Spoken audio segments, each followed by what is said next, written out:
My wife Lucy and I both work at the same marketing firm.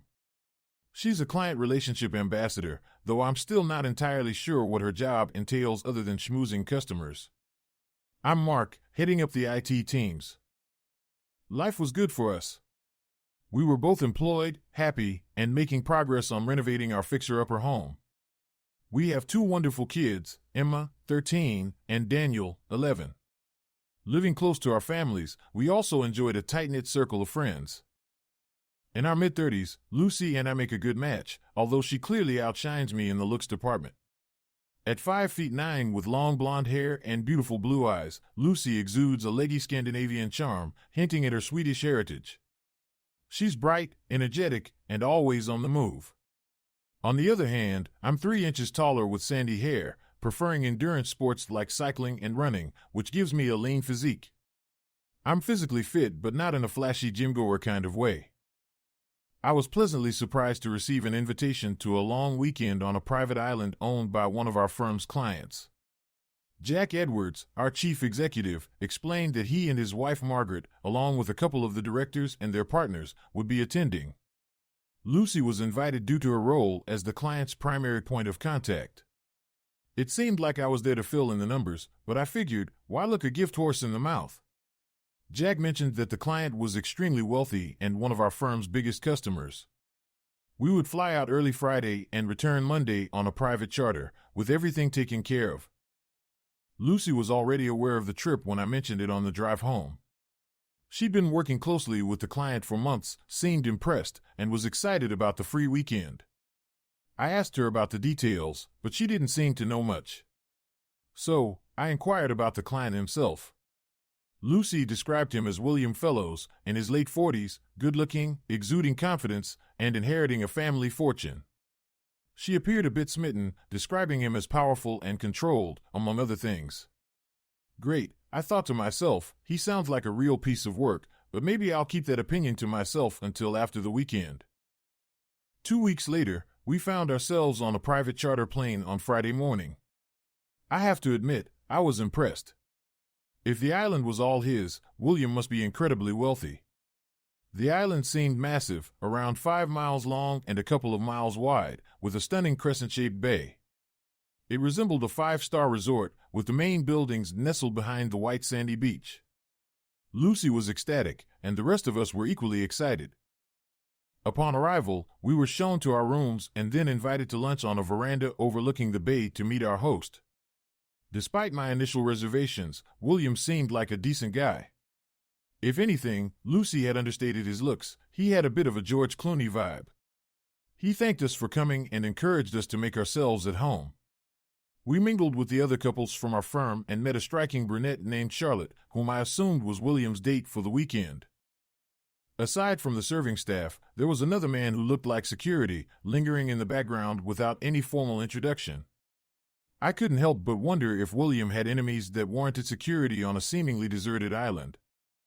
William greeted Lucy warmly, and they appeared very comfortable in each other's presence.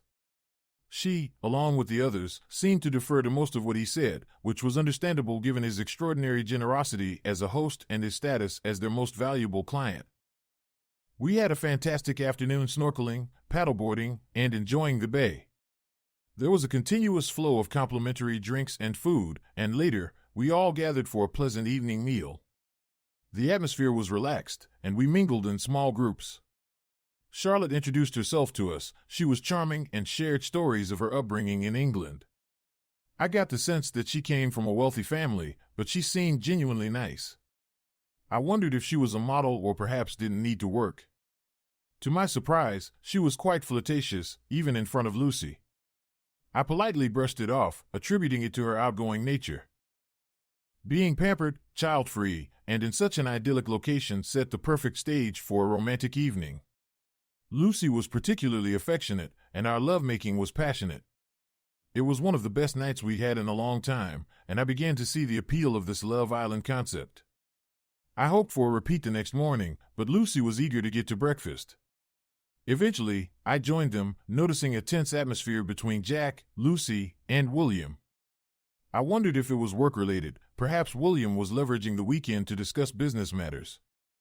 After a quick meal, we spent another enjoyable day by the pool with the others. At dinner on Saturday, I noticed Lucy dressed more formally, wearing a stunning red satin evening dress and strappy heels. After dinner, William requested a private conversation with us, and we followed him to the study, with the security guard trailing behind. William sat in a leather chair, while Lucy and I took seats opposite him, noting that Lucy sat slightly apart from me. After a lengthy pause, William began speaking. "I have a proposal for you, Mark, of a personal nature." "Okay," I managed to respond, though I was utterly bewildered. William explained, "I've thoroughly enjoyed working with and getting to know Lucy over the past few months. We have a great rapport and relationship." I felt a twinge of unease at the word relationship, unsure where this was headed. As a result, William continued casually, "I have a proposition. I would like to spend the remainder of the weekend with Lucy. Of course, I am more than willing to compensate you for the time she would have spent with you. To that end, I intend to transfer £100,000 to your joint account." I couldn't help but laugh. Surely this had to be a joke. "Well, William, it seems you're being a bit of a cheapskate. Didn't Robert Redford offer £1 million for Demi Moore?" No one else found it funny. William continued, "As with any arrangement, I'm open to negotiating the price to ensure my satisfaction. Additionally, Charlotte would be available, and I would appreciate it if you would entertain her." I turned to Lucy, expecting her to be amused, but she appeared concerned. "This isn't a joke, Mark. William has invited me to join him, and I think we should seriously consider the offer." I felt an urge to lash out at him. When I glanced back, the security guy was closer, his sudden movement catching me off guard. William persisted, "I assure you, your wife is fully on board with the idea. Where's the harm? We'll all have a wonderful time, and you'll walk away with a significant sum of money." I looked back at Lucy. Maybe the price difference is because Demi Moore was hesitant. Lucy winced at my remark but wisely chose not to respond. I struggled to think clearly, focusing on my breathing, which had become labored. I turned to the security guy, noticing his demeanor had shifted. He was alert, keeping a close eye on my movements. I felt an intense desire to confront William physically. "What's your name? Ex-military, I assume? Does he pull this stunt often?" "Shane, sir. I can't comment on the matter." "And if I were to attack your boss, could you stop me?" Shane smiled. "Perhaps just restrain you, sir." Facing William, I said, "Thank goodness you brought him, or I'd be tempted to confront you physically." William remained unruffled. "Let's not be hasty, Mark.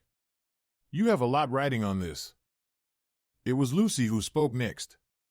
"Mark, think about it. It's just a couple of days, and the money would change our lives forever." I was crushed. She seemed to have planned this and was eager to proceed. "Tell me, honey, did the offer of money come after you two decided on this?" No response. I pressed on, and Charlotte was thrown in to sweeten the deal, I presume. "Is she some kind of prostitute?" William interjected, "Charlotte is a personal friend of mine. Besides being wealthy, she's a high-end escort who only takes contracts that interest her. Rest assured, you would have an extraordinary experience with her." "Then I suppose they're both prostitutes." Lucy flinched again, but remained silent.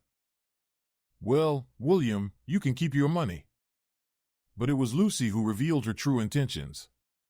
"It's my body, and I want to do it. It's just sex, and it'll be fun for both of us to explore with other people. William and I have a connection, but it's nothing more than that. It doesn't diminish my love for you. I'm sure you and Charlotte would have a good time too." I was stunned, her words slowly sinking in. "The difference, my dear wife, is that I don't want anyone else. And this isn't just about sex, it's a betrayal, colluding behind my back. I can never trust you again, and if you're willing to do this once, why not again?" Lucy responded swiftly, "You're overreacting. I've been honest with you about it, so it's not collusion or a secret. I'm telling you the truth. This is happening, and then I'll be back with you. If you love me, you'll let me have this one thing. Just think about what we could do with the money, vacations with the kids, everything." Don't you dare use our kids as an excuse. We don't need the money, and don't assume I'll take you back.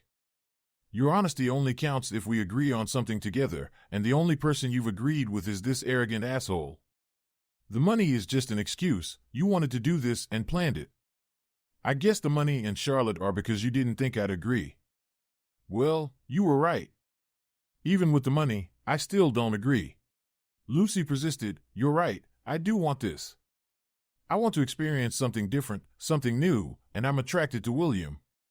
But it doesn't have to harm us. I didn't want to cheat. And you think this is better? You've already made your choice, even dressing up for him? Don't resist this, babe. You wouldn't like the consequences. What the hell do you mean by that? Well, you wouldn't come out of it well. If you fight it or file for divorce, you'll lose everything, the house, the kids, even your job would be at risk. And there's really no need for any of that. So just accept it. It'll be much easier. I'll see you tomorrow, and remember, I love you and only you. I had to leave. Breathing was becoming difficult, and if I stayed, I would lose control. I stood up, feeling unsteady, and staggered toward the door. I heard Lucy calling my name but kept walking. As I crossed the hall, Charlotte approached and hugged me, saying everything would be okay. I turned on her, and what exactly are you, the damned consolation prize? She walked away, her head held high. I continued outside, making it halfway across the courtyard, but I didn't feel well. Footsteps approached behind me, and I was disappointed to see it was Shane, not Lucy. Listen, Shane, you really need to leave me alone. I'd like to, mate, but I need to make sure you're not going to do anything foolish. Such as? Got any ideas? Because I'm all out of them. Mark, you don't look too good. Just sit against the wall, pull your knees up, and focus on taking long, slow breaths. Feeling weak, I didn't have the energy to argue. It felt like an eternity, but it was probably only a few minutes before I started to calm down. I noticed Shane sitting next to me. Thanks, I guess. Not sure what the hell that was. Maybe anxiety or a panic attack. You were pretty pale, but you're looking better now. So, Shane, speaking of bad ideas, any chance of me getting out of this mess? Shane replied matter-of-factly, no way off this island tonight. No boats, the plane and pilot are off on another charter. You might be able to radio for help, but an unfaithful wife isn't exactly an emergency situation. Well, I'm glad you see her as unfaithful. She doesn't seem to grasp it, and I was starting to doubt myself. What should I do? I can't even confront him because of you. Sorry about that. I wish I could step aside, but I'd never find work again. Listen, think about what you'll do and work out a plan. Whatever it is can wait until Monday. Formulate a plan, sit tight, and don't let on about what you're thinking. The problem is, I have no clue what to do. They seem to have it all covered, and I'll just have to suffer until Monday while you babysit me. There's a supply boat coming in early Monday. You could get on that if you want to avoid the plane with everyone else going home. They can't stop you. Nobody, myself included, wants to be involved in any kidnapping or imprisonment charge. I might even join you. This contract is losing its appeal. I don't like being on the wrong side, even if it pays well. Okay, that helps. I just need to get through tomorrow. Tell you what, let's hike around the island tomorrow morning, keep you away from all the nonsense. Also, think about Charlotte. She's a great girl, and you don't seem to have much to lose now. For tonight, you can crash in one of the cabanas if you don't want to go back in. No, I'll go back to our room. You never know, she might change her mind. She didn't, of course, but surprisingly, I managed to sleep. Exhaustion, I think. The next morning, I quickly changed into some sports gear and rushed downstairs, hoping to avoid everyone and head out with Shane. No such luck. As I entered the dining room, it fell silent. I grabbed some fruit and heard murmurs about everything being fine and it's nothing, she'll be back. Then John Cousins, the finance director, and his wife approached. Listen, Mark, we've all been there. Just let it happen, it's not personal. He sees other wives but moves on and is very generous. As he said it, I noticed his wife's neck turn red. Just then, Lucy and William entered. She looked thrilled, glowing even, until she saw me. Her smile faded as she let go of his hand and came over to hug or kiss me. I held her back at arm's length and looked around. What a bloody fool I've been, I thought. Everyone knew what would happen before the weekend even started. I started to leave. Please stay, Mark. Let's socialize with the group and have another great day, Lucy pleaded. I glanced around, feeling the weight of everyone's gaze, some curious, others finding entertainment in the unfolding drama.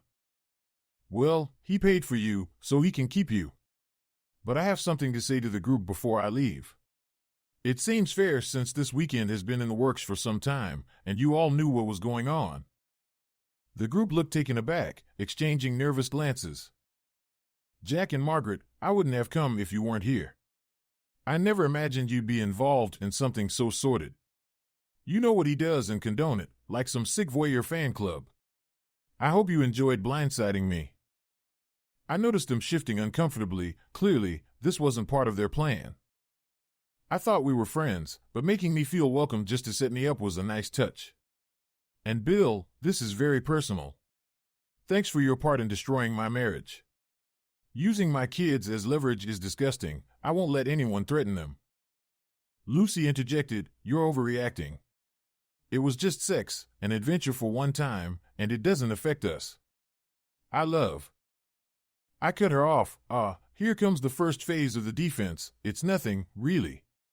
You've planned my reaction with the help of Captain Fuckwit over there. Let's see what you thought. Phase A, we stay here, and you get me used to what happened, trying to normalize it before we go home. Combine that with your friends dismissing it as nothing serious. No doubt, you think I shouldn't overreact, be huffy, or act childish. I should grow up. It's just my ego and pride, after all. Of course, you know that won't work, but it's all part of the softening up process. On to Phase B, after the weekend, you let me reclaim you. We have lots of sex, maybe try new things.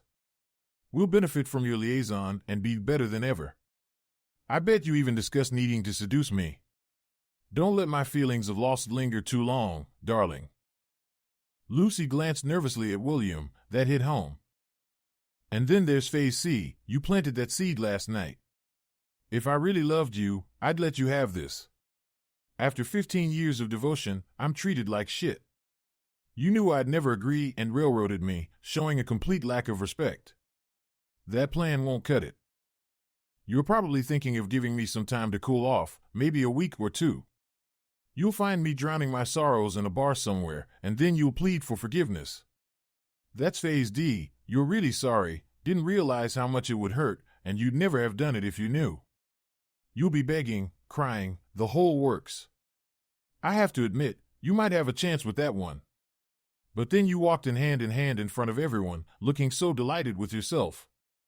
It cements in my mind that there isn't any real guilt or regret, just contempt and a willingness to humiliate me. Phase D won't work out for you. So, the fallback plan might be needed. Phase E, threats. You'll take all the money in the house, poison the kids against me. You even suggested I could lose my job. William will pay for the best lawyers for you. I'll end up sad, poor, and lonely. You might even threaten to move in with him and live happily ever after with our kids. William's head shot up so quickly I almost laughed. Oh dear, looks like Loverboy isn't too keen on the kids, babe. Finally, Lucy managed to find her voice. This really isn't that big of a deal, she started. Why don't we just relax and give ourselves time to think? That's Phase A, Lucy. We've covered that already, I remarked flatly. So, why don't we skip ahead to the bottom line? That's what I was thinking about last night, and my conclusion is that everyone, including the kids, will be better off if we divorce. It's much healthier than living in an unhappy home. After all, you can't be happy if you pull this shit, and I'm certainly not happy. You can try to stop me from seeing the kids, but you know I'm a good father and good for them. They're old enough to understand. I doubt your folks and friends will support you, not after they find out what you've done. I'm not bothered by the money, that was always yours. Everyone sat in shocked silence, staring like goldfish. Any of you got any more advice? Did I miss anything? No? I didn't think so. Oh yeah, one other thing. Jack, you can stick your job up your arse. But I'll see you in court for that constructive dismissal case. My job being dependent on a client screwing my wife seems to be just cause. With that, I strode out. You could hear a pin drop. Shane, as ever, followed. As we were leaving, Shane chuckled, "Way to go. I see you took that advice about keeping the plan to yourself to heart." I couldn't help but smile. Yeah, guess I blew that idea. Shane laughed as we stepped outside the building. Just as well you stayed a civilian, you would have never made it in the military. Anyway, let's go. Shane grabbed a backpack and set off up the coast at a brisk pace. A mile in, I struggled to keep up with him, realizing this might have been a mistake. He shouted something about physical torture being great at keeping your mind off mental torture, and my burning muscles and lungs seemed to agree. The scenery was stunning, and Shane proved to be good company, alternating between asking about me and recounting hilarious stories from his time in the British military. We spent hours away, circling to the north of the island and scrambling along the coast before heading for the high point in the middle. Just as I caught my breath, Shane suggested we jog back since it was all downhill. I barely managed to keep up, suspecting he had slowed down to either support or torment me, depending on your perspective. We returned at noon. I was exhausted, gasping for air, while Shane seemed hardly out of breath. He kindly remarked that I was pretty fit and not to feel too bad about it, considering he had been a PT instructor in the forces. I staggered to my room, finding Lucy absent and pondering if she was earning more of her fee. After a shower, feeling famished, I headed down to the dining room, only to find William and Lucy there once again. Shane was also present, looking as fresh as ever in a suit. William began speaking with his usual confidence, apologizing for starting off on the wrong foot and expressing his desire to withdraw his request to spend the night with Lucy, along with increasing the compensation. He handed me a check for £250,000. I glanced at Lucy, who appeared tearful. Unable to resist, I quipped, "You must have been really good to earn that much, babe." Lucy's eyes flashed with anger as she retorted, "That's not what this is about. We made a terrible mistake, and we are trying to correct it. William has been a perfect gentleman and is genuinely concerned about your reaction." I laughed at her statement, questioning William's definition of a perfect gentleman. I tore up the check, stating, "I just saved you from being a whore, darling. That just leaves the cheating slut part, but I don't think I can fix that." Her tears welled up immediately. I turned to Fellows, questioning his motives and calling him out for his childish behavior. William defended himself, boasting about his achievements and charitable contributions. "Based on the research I did last night, you inherited that corporation and under your leadership, it's shrinking. Attending gala dinners and fundraisers for charities must be quite the hardship. When was the last time you got your hands dirty and actually helped another human being? I doubt you have that in you. You're too self-absorbed, busy playing games with people's lives. Planning this weekend with everyone knowing, it must be the humiliation that excites you. I'm sorry, Lucy, but it wasn't all about desire for you. He's been involved with the wives of everyone on the board, so you're just one of many. Why don't you try growing up, having a real relationship, putting some of your wealth to good use, and stop being a complete jerk?" It was the first time I had seen him at a loss for words, looking unsure of himself. I continued, "Shane, you'd better get this piece of garbage out of my face before I take my chances with you." I could see Shane suppressing a small smile before addressing Fellows. "I think it's time for us to retire, sir, before your safety becomes an issue." After they left, I grabbed something to eat and headed down to the beach to avoid the others. Just when I thought I had the beach to myself, I spotted Charlotte reading in a hammock. If she was beautiful before, she was truly dazzling as she smiled. I approached her, "I'm sorry about last night." Before I could finish, she replied, "There's absolutely no need. I was led to believe you would accept the offer made. If I had known, I would never have approached you. Your reaction was perfectly understandable, and your speech at breakfast was outstanding. I couldn't have agreed more." When you left, Lucy broke down into tears, and I've never seen William look so embarrassed. I loved every minute of it. Oh, sorry, I shouldn't be saying that given what you're dealing with. It's okay, I replied. I'm sort of glad that something seems to be sinking in. I'm pretty tired of being told it's nothing. You realize William has no idea what to do about you. He's never been turned down before and isn't used to dealing with morals. Has he offered you more money yet? Yeah, just before I came down, $250,000. What an idiot. I told him not to, but he's used to paying until he gets what he wants. It's going to cost him in business as well as personally. Charlotte turned out to be easy to talk to, and she listened intently as I talked about my marriage and kids. She was obviously intelligent and highly educated. She expressed surprise that Lucy had done this seemingly in a happy marriage, assuming there was some unhappiness or an agreement between us to open our marriage. I guess you really do love her. Your reaction to the offers and at breakfast, it must be heartbreaking for you, she remarked. I managed a shrug. I'm sorry to have had any part in it, Charlotte said softly. Not your fault. I just have to get through another night, and then perhaps I can escape, I replied. Well, maybe I can help with that, she said, smiling again. They were surprised when I turned up for dinner. Lucy was no longer sitting next to William. It was a fairly normal dinner, although I ignored all of Lucy's attempts at small talk. When Lucy asked me if I would like to have an early night, I smiled pleasantly and said I had plans. She looked confused, and that confusion deepened as Charlotte strolled around the table, linking arms with me as I stood. We left the room together. We walked down to the cabanas on the beach. The original plan was just to leave together and give Lucy a taste of her own medicine.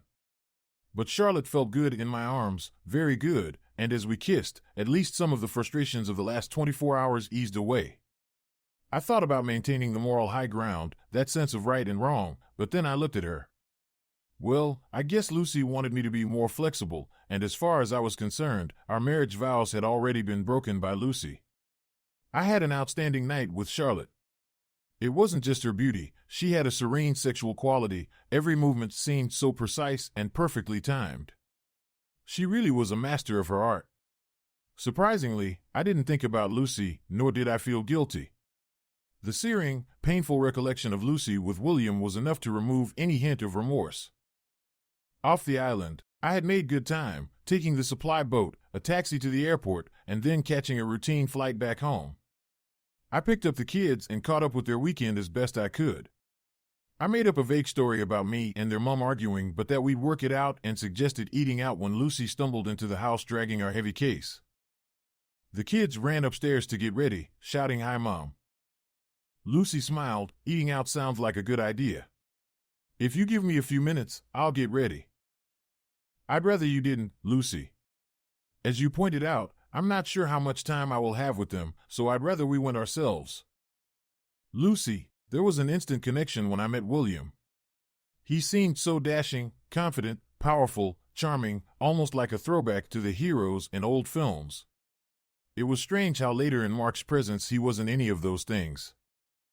Flirting led to lunches and then dinner. It was exciting. I felt giddy with it. He kissed me goodnight after dinner, and I almost melted, but I was determined not to cheat and told him so. William talked about some of his relationships being open, and I wondered if Mark might go for that. Then when he suggested the proposal, I thought the money would justify it. Jack was supportive, and we began making plans for the weekend. The weekend started brilliantly. I had a great time with Mark and almost pulled out of the whole scheme, if only I had. William told me everything would be fine and to relax. Both he and Jack said to expect Mark to reject the idea, but to give him some time to calm down. Mark didn't respond at all how we expected and planned for. The biggest shock was that he actually looked unwell. I wanted to run after him, but William reassured me everything would be fine. He had asked Charlotte to meet up with him, so when he didn't come back, I thought that he had stayed with her. I was relieved, and after months of waiting, I was desperate to spend time with William. As soon as he kissed me, I knew I was going through with it. He led me to his bedroom, and before a single piece of clothing was removed, anticipation had already made me wet. William undressed me delicately, as though I were the most precious prize, and I felt truly special. Despite his age, he was incredibly fit, and I was not disappointed by either his body or his cock. As I reached out for him, William pulled away and began kissing all over my body, taking his time and gauging my reactions. He responded seemingly in sync with everything I wanted and needed, kissing my pussy, nibbling and sucking my clit, eliciting my first orgasm quickly. Once I recovered, he kissed me passionately and gently eased my legs apart, positioning himself between my thighs. I grasped his hardness with one hand, pulling him close, while my other hand gripped his buttock. As he entered me, I welcomed his probing tongue with an open mouth. He pushed forward steadily but relentlessly, pumping his cock slowly and deeply. Completely overwhelmed by desire, I wrapped my legs around his waist, and his pace increased, fucking me hard. Another orgasm approached, and William obliged, penetrating me deeply and stopping just as he began to climax inside me. I was overtaken by a powerful orgasm, holding William tightly with my arms and legs until we both relaxed in each other's arms. I awoke in the middle of the night confused, initially assuming I was with Mark, but shocked to find William lying next to me. Guilt washed over me as I wondered where Mark was and how he was feeling. William, awakening, kissed me, momentarily easing my guilt as he mounted me again. In the morning, while brushing my teeth, William pressed his cock against my bum, seemingly insatiable. We returned to bed, hands exploring each other's bodies, before I pushed him back and rode him again, captivated by the look of desire and ecstasy on his face, coinciding with our final climax. It had been everything I had hoped for, and I was elated. I kissed William and thanked him for a wonderful night. Holding his hand naturally, we walked into the dining room, looking forward to another night. Then I saw Mark, and everything shattered. His explosive reaction was unexpected. This was not how it was supposed to go. It was clear he hadn't slept with Charlotte. Even without that, I thought he would be upset, but his cold fury scared me the most. Mark was far too logical about it all, preempting almost all of my practiced arguments. They sounded weak and pathetic even to me. I tried to hold my ground, but knew I was failing miserably. After he left, I collapsed, crying hysterically. For the first time, William seemed unsure. After I recovered, I tried to find him but couldn't. Then Jack and William proposed calling a halt to everything, offering more money. When we offered Mark the extra money later in the day, I was astonished by the turn of events. William's presence seemed diminished, almost insignificant. His previous air of authority had led me to believe everything he said, but now it was crumbling.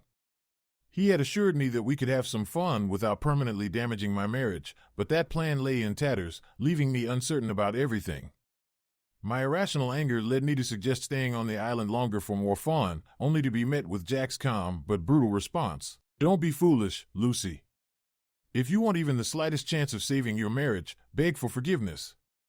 Be honest and truly mean whatever you say.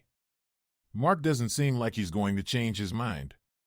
Personally, I can't argue with anything he said at breakfast." I was even more shocked when Jack told William they wouldn't be coming back. He insisted that Mark was a decent guy who didn't deserve any of the trouble we had caused, advising William to think about growing up. I was amazed that Mark attended the evening meal. I tried to talk to him, but he ignored me. When he left with Charlotte, I felt devastated. I wanted to run after him, but what could I say? I had encouraged him to do it and spent most of the trip rationalizing meaningless sex. Feeling angry and betrayed, I remembered that I had done even worse to Mark, and mine was all pre-planned and public. Perhaps I deserved it, at least it might help us stay together if we both cheated. The plane journey back without Mark made me realize just how much trouble my marriage was in. He had managed to find a way off the island before us, and I still hadn't spoken to him properly since before the incident. Waves of guilt hit me, and my tears turned into full-blown sobs. Jack and Margaret grew increasingly concerned about my well-being. When I returned home, Mark was there, but he didn't want me to eat out with him and the kids. Being excluded from the meal felt like a foreboding sign of my future life. After they left, I broke down into another bout of tears. Eventually, I tried desperately to figure out what to say when Mark returned, but everything sounded like what he had already covered, and I was too embarrassed to ask my mom or friends for advice. Mark stood staring at me in the kitchen, and I felt like a complete stranger to him. I almost whispered, "Can we talk properly, I mean?" I shrugged, thinking that we had to have it all out sometime, so why prolong it? "I'm sorry, Mark," I said softly. "I promised you it was a one-time thing, and I'll be yours as faithfully as I was before the weekend. I did it for the money. It's for us as a family. I did it for us. You did it for yourself. We were okay, and money isn't an issue." You couldn't wait to jump into his bed. Must have been thrilling to be wined, dined, and fucked. Overall, everyone seemed to have a good time. "You're overreacting. It doesn't have to mean anything. You should skip phase A, Lucy. It's nonsense, and you know it. It wasn't a one-off accidental mistake. It was a planned betrayal, arrogant, selfish, all the traits I hate, and I very much hate you now." "So, you did the same thing with that other person?" "No, I didn't. I took some revenge because nothing seemed to be sinking in with you. You couldn't see the impact on me. I would have never considered that if I had a faithful wife. I hope it hurt, really hurt, then you might have a small inkling of how I feel. Except I didn't plan it in advance and with everyone else's knowledge, making a complete fool of me. Speaking of which, how long did your clandestine plan take to put in place, and was that your first time with him?" Her eyes widened at that, then she seemed to realize it was a genuine and reasonable question. "It was the first time. We had lunches, and I knew he liked me. I guess Jack and Margaret were sounding me out, asking if I was interested. The four of us had dinner, and for the first time in my marriage, I found another man arousing. His confidence was intoxicating. I knew it was wrong and was struggling to resist, but managed not to go through with an affair. Then William suggested the idea of asking you about opening our relationship and maybe swapping. We talked about it briefly one night. It was clear you wouldn't go for that. Then he had the idea of the proposal, and I thought the money would justify it all to you. We got nervous as the trip approached, and he suggested inviting Charlotte along to provide some assurance of your acceptance. I wasn't keen on that idea, but by then, I just wanted it to happen. I thought that even if you didn't fully approve, we would recover. Then you destroyed all of those ideas so effectively over breakfast, and I started to realize the impact of what I had done. Was it worth it?" Lucy inhaled. "No, of course not. I got so wrapped up in him and listened to what he said. I never meant to hurt you." "Oh, right. Straight to phase D, unintentional hurt then. You did enjoy it though, that was clear enough the way you floated into breakfast. Now you're just telling me what I want to hear." "Sorry, the honest answer is yes, I enjoyed it. He was good, he isn't bigger or better, just different. It was exciting, new, thrilling, and I was besotted by him. He was very experienced and knew what he was doing, but it was a one-off. Please don't throw us away and break up our family for a one-time thing." I found myself settling into a wry chuckle. "Funny, that's exactly how I would describe what you have already done, broken up our family for a one-time thing. This is all on you, not me." "You're right, this is all my fault. I am so very sorry, I love you with all my heart." "Not quite all of it though, is it? You gave some of it to him, or even if you claim you didn't, your love still wasn't enough to stay faithful to me. How can I ever trust you again? I was so gullible because it never occurred to me you were capable of what you did. I guess I don't really know you. I can hardly bring myself to look at you, never mind pretending it didn't happen." Lucy recoiled in shock. "You can't possibly mean that. You love me, I know you do. I never thought I could lose you." "No, you just thought about yourself and your desires, not me or the kids. Sometimes love isn't enough." I tried to calm myself down and move on from the point scoring and anger. After a long pause, I continued. "Listen, Lucy, even if we stayed together and tried to move past this, it would never be the same. You obliterated the trust and bond of care we had for each other. Remember that? We promised to look after each other and the kids above everything else. I never, ever expected you would be the one inflicting the pain. Mark, I love you. I made a huge mistake and would do anything to take it back. It can't mean us getting a divorce. You ripped my heart and threatened me to get your own way. You can't do that to someone you truly love. Lucy just looked stunned, at a loss for words. We need to talk about the kids. I think kids are better off in split families rather than dysfunctional ones, so divorce is a better option from that point of view. I accept you would win custody, but don't try to stop me seeing them. It will be better for you as well. They listen to me. You're not very good at setting boundaries. I frowned at the irony of that comment, and they are already testing you out. It would be better for you and them to keep me in their lives. Lucy shrugged. Seriously, Lucy, whatever happens, don't stop me seeing our kids. Do not alienate me. I am not the bad guy here. I'm good for them and love them to bits. You haven't seen me angry yet. I'll fight you to the bitter end, waste all of our money on lawyers, and destroy each other in the process. She nodded. I would never do that. You're a great dad, and they do need you. They'll want you to keep taking them on trips and do all their sports clubs, supporting them. I turned and looked at her, surprised by the first comment where I felt she wasn't trying to manipulate me or excuse her actions. Be careful, Lucy, you are throwing away phase E. Seriously, though, you know who I am, why do it? I can only think deep down you wanted us to break up. God, never that, Lucy uttered urgently. There's no excuse. I got selfish, convinced myself I could have something extra. It seemed one way or another I'd be able to keep you. Why didn't you stop me on the night? You just left? I couldn't breathe and had to get out. Then it didn't seem to make that much difference. The fact you wanted another guy and by any means necessary meant I'd already lost you. That conversation killed us long before you reached his bed. Maybe it was over when you started planning it. You spent weeks talking to him and setting it up. Letting you go and not forcing you to stop makes it easier to finish things. There is no going back. And so began the unraveling of our marriage, crumbling in less than 4 days. Thankfully, our divorce proceeded smoothly without the need for counseling. Lucy seemed unwilling to delve into her actions, which is a pity in some respects. I had hoped that professional guidance might help her realize the extent of her delusions.